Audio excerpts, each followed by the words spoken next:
My name is Bobby.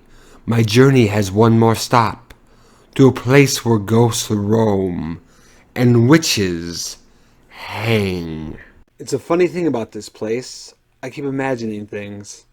Angelique Collins, you have been condemned as a witch and must die as a witch. Prepare for eternity, witch. Let the devil take his own.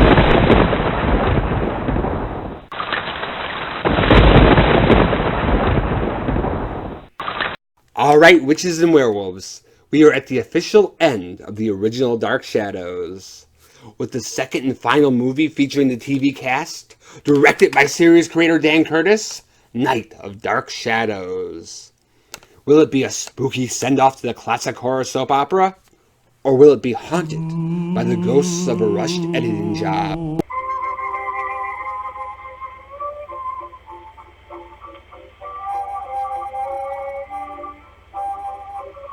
In 1966, Dan Curtis created Dark Shadows, starring Jonathan Frid as the vampire Barnabas Collins.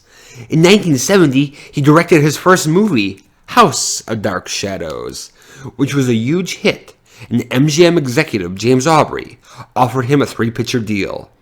By 1971, some of the audience and Dan himself was losing interest in the series, but directing was still exciting to him. So Dan and series writer Sam Hall created a story for a second Dark Shadows movie, which was going to bring back Barnabas Collins. But then they went to Jonathan Frid. Jonathan hated House of Dark Shadows. He felt, and he had a point, that it took the very complex character of Barnabas Collins, which himself, the series writers, and the series directors worked very hard to create, and made him just a bloodthirsty monster. Plus, he was getting concerned about being typecast. And he said to Dan, I don't think being a vampire is very good for my image. A number of my friends have been telling me they don't think this is good for my career. And then Dan replied, What about the image of an out-of-work actor? Is that better? Jonathan, who came from a wealthy family, offered to do it for $1 million, which was more than the budget of the movie, and he knew he wasn't going to get it. Then Dan nearly had a fit. And to be fair to Dan, Jonathan was messing with his box office. And that was the end of Dan Curtis liking Jonathan Frid. Instead of recasting such a popular character, Dan and Sam Hall created a whole new story. The last episode of the series was filmed a few days before production began, so they didn't have to juggle a movie and a TV series like last time. However, production was not without problems. The film's physical nature caused almost every stuntman to go to the hospital. Dan Curtis talked John Carlin into doing the greenhouse stunt himself, where pieces of glass come crashing down on him. The glass was rigged to fall, and the assistant director said, Okay, I'm going to say 1, 2, 3, now! And when I say now, release the glass. So everyone got in position, and then he added, Now remember, when I say now, and it all came crashing down, and they had reset it again for the actual take. Dan Curtis, Sam Hall, and Bob Colbert, the music composer, took the finished film to MGM for a screening. And James Aubrey said, Cut out 40 minutes. And if you don't have it done by tomorrow, I'll do it myself. Frantically, Dan Curtis, Sam, and Bob, and the MGM editors took out everything they could. The next day he brought it in, and James Aubrey said, Now it's a tight little thriller. And Dan replied, But the story doesn't make sense anymore. And James Aubrey said, With your audience, it doesn't matter. And I'll bet you $1 million that that was the end of Dan Curtis liking James Aubrey. Elizabeth Collins Stoddard has passed on, and her heir, the artist Quentin Collins, and his wife Tracy come to their new home, Collinwood. Quentin begins having strange visions and dreams of events that took place in the Collinwood of the 18th century, where Charles Collins, who bears a striking resemblance to Quentin, had an affair with his sister-in-law Angelique, who was then hung as a witch. With the help of the housekeeper Carlotta Drake, Angelique's spirit still roams the great estate, and Carlotta informs Quentin that he is the reincarnation of Charles Collins. Quentin becomes possessed by Charles, and while he falls in love with Angelique, he becomes physically and mentally abusive to his wife Tracy. Tracy, their friends Alex and Claire try to save Quentin before he's lost forever to Angelique. Night of Dark Shadows takes the gothic romance of the series and enhances it into a slow burn adult ghost story. Unfortunately, the film's troubled history does show on screen. Instead of using the signature Dark Shadows theme, the movie opens with this somber romantic music, which tells you this is going to be a more serious film and a love story. Like the last movie, they use the Gothic mansion, the Lyndhurst estate for Collinwood, and you feel the history in every room, which is perfect for a haunted house.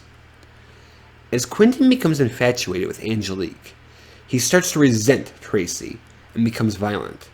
And like many real abusive relationships, initially she goes out of her way to be understanding. I want to thank you for not telling Alex everything. Oh, I couldn't do that. You weren't yourself. As Angelique becomes more present, their relationship goes from cruel to deadly. Like a grave, I dig it. It's a mature look on a dark, shadowy situation, and Kate Jackson as Tracy just breaks your heart. Like a good slow burn movie, the suspense and the atmosphere slowly build to the climax.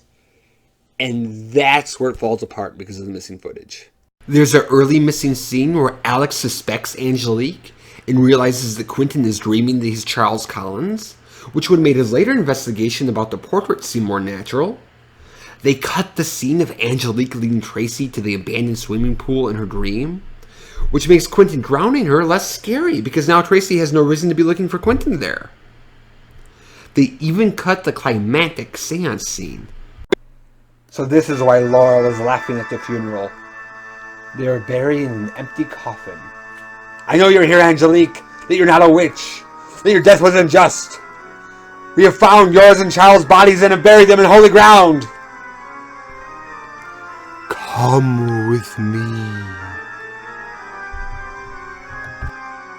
I'm not Charles Collins. No, you must not send her away. Let go of her, Carlotta. Never. I will never let her go. We don't want to hurt you, Carlotta. So we don't know why Quentin's in the basement. We don't know why Carlotta's on the roof. To help fill in the gap, David Selby records some audio of him saying, now we have to get to Carlotta. But we don't know what they're planning to do. So this big climax that we've been patiently waiting for doesn't pay off. Because it makes no sense. This is bad for any horror movie, but especially bad for Night of Dark Shadows, because it's trying to be so serious. While I'm disappointed in the story, I actually really like the characters. I'll say it, it does stink. Like a rotting corpse that there's no Barnabas. He was the show's best character. But Barnabas didn't appear until the second year of the series, so there's more to Dark Shadows than just him. And because Quentin and Angelique couldn't be in the first movie because they were doing the TV series, I liked it to get highlighted here. David Selby is great as the show's second most popular character, Quentin Collins. And Kate Jackson is great as his wife Tracy. They really seem like they're in love. Now Quentin is the reincarnation of Charles Collins. And as he has these strange visions, he's more curious than shocked. Because deep down, these are memories. And as Quentin becomes possessed by Charles Collins, his eyes take on this coldness as he hates and harms Tracy. Is there someone else in that room? You know you make me sick. I can't stand the sight of you anymore. Now get out! David Selby transitions so seamlessly from the nice Quentin to the vicious Charles. And that's what makes him so frightening. You never know from one minute to the next who is in control. Up next on my shirt is the beautiful Laura Parker as the witch Angelique. During the flashback scenes, she's sexy, powerful, and wicked. And during the modern scenes, she's a wandering and seductive ghost. And Laura's piercing eyes make her terrifying. While Angelique was her signature character, this was her first time as a ghost. Wait, there are 1,225 episodes. I think this was her first time as a ghost. So Laura kept to herself, and in her words, sort of looking right through her coworkers on the set instead of being sociable, to get in to her ghostly characterization. To make her appear more ghostly, they wrapped a cloth around the camera lens to make the edges of the frame seem hazy. The only thing that's missing is her signature evil laugh. In the script, there are parts where she's supposed to laugh, but they were all cut from the movie. The final one who I think really steals the show, as usual, is Grayson Hall as the housekeeper Carlotta Drake.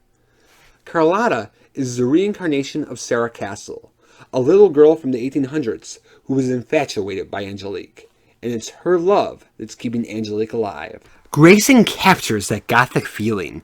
She's devoted to Angelique, the way the housekeeper Mrs. Danvers is devoted to Rebecca, but she's more attractive than Mrs. Danvers and more coy, because even when she's calm and even smiling, you know she's in control and has her own private plan unfolding. And what I find so interesting is while she's pushing for the possession, she's not evil. She doesn't want Tracy dead. She just wants her Angelique back. That her spirit is still alive in this house. For certain of us, yes. For me, for you. But I'm not Charles Collins. You will come to accept it after a time, and then you will realize something else. There is no longer a place in this house for Mrs. Collins. But I love Tracy. I will always love Tracy, and nothing can change that. If you truly believe that, then I suggest you leave Collinwood immediately, if you can. As always, the cast works great together, and especially in the scenes with Quentin and Tracy hanging out with Alex and Claire, you feel that camaraderie. And there are other things from the show that also shine through. One of the grooviest parts about the show is how they would go back in time. And through Quentin's visions and dreams, the movie goes back in time too. It's little pieces here and there, but that makes it more mysterious because you're piecing it together. And they even use a softer and paler color palette to suggest the past. Alright, you will have her for eternity, brother! For eternity! She's yours, brother! You will have her for eternity! Even though they don't use the show's main theme song, they make great use of Quentin's theme, Shadows of the Night. You hear little bits of it here and there as he gets possessed, and then when he's full on possessed, the music is full on, and it's thrilling. And while the plot is new, it feels like the series, because it's partially inspired by the Gothic novel Rebecca, which also served as inspiration for the parallel time story on the series, where Grayson Hall played another Mrs. Danvers type character. And while most of the actors are playing new characters, on the series, the actors always play different characters. So if you're a Dark Shadows fan, a lot of the things that you love in the series are going to be in the movie. Similar to House of Dark Shadows, to promote Night of Dark Shadows, they held a Miss Ghost America contest. But because the series had been canceled, her prize was an appearance on the dating game. While Night of Dark Shadows did okay, it wasn't as popular as the first one was, and at least for a while, it was the end of Dark Shadows. Fans have long hoped that the missing footage would be restored. The footage has been found. There's no audio, but in 2008, the surviving cast of the main cast, only Grayson had died, re-recorded their dialogue. The rumor was that Warner Brothers was going to restore it, but because of the failure of their 2012 remake, all plans were canceled, and there are none currently in the works. Now, if the missing footage is restored, I am totally game to give it a new review and a new rating, because there's a lot of things I like, but as of now, too much of the movie makes no sense. So I give it 2 really reluctant vampires out of 4. Now, if you want to get the most out of Night of Dark Shadows, I recommend reading the original script. I have it in this great book. It filled in all the gaps, and I enjoyed the movie a lot more. So, thank you for watching.